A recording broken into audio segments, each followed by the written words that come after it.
কোনো কারণে এক ওয়াক্ত নামাজ মিস হয়ে গেলে আপনার খারাপ লাগে, অথচ এক সময় হয়তো আপনি এমন ছিলেন বহুদিন নামাজ পড়ার কথা মাথায়ও আসতো না। খারাপ লাগা তো দূরের কথা, আপনার আশেপাশে অসংখ্য মানুষ এখনো তেমনই আছে। দিনের পর দিন নামাজ না পড়েও তাদের কোনো ভাবান্তর হয় না।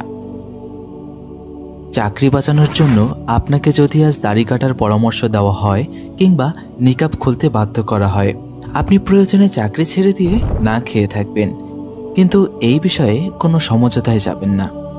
অথচ বহু মানুষ এই পরিস্থিতিতে কম্প্রোমাইজ করে নেয় নিজের সাথে। কখনো ভেবেছেন এই দৃঢ়তা আপনার ভিতরে কে ঢেলে দিল?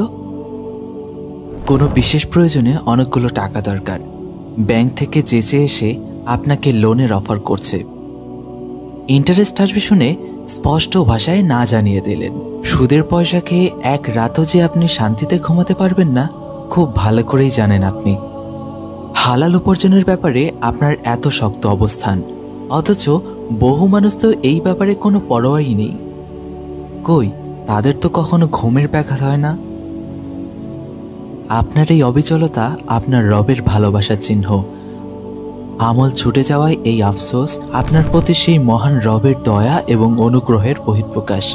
তিনি যখন কাউকে ভালোবাসেন তাকে অনেক অর্থ সম্পদ দিয়ে দেন না, তার প্রভাব প্রতিপত্তি ক্ষমতার মধ্যেও কোনো প্রবৃত্তি ঘটে না, বরং তিনি যদি কাউকে ভালোবাসেন তাকে নেক আমলের তৌফিক দেন।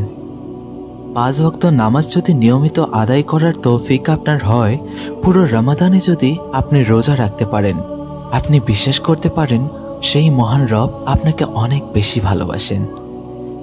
তিনি আপনাকে পছন্দ করেন বলেই আপনি তার দিকে দুহাত তুলে চাইতে পারেন। তিনি ভালোবাসেন বলেই গুনাহ এবং হারাম ইনকামের লোভনীয় অফারকে পারেন বিনা দ্বিধায় ছুঁড়ে ফেলে দিতে। মহান রবের ভালোবাসায় সিক্ত একজন বান্দার জন্য খুশির উপকরণ এর চেয়ে আর কী বা হতে পারে।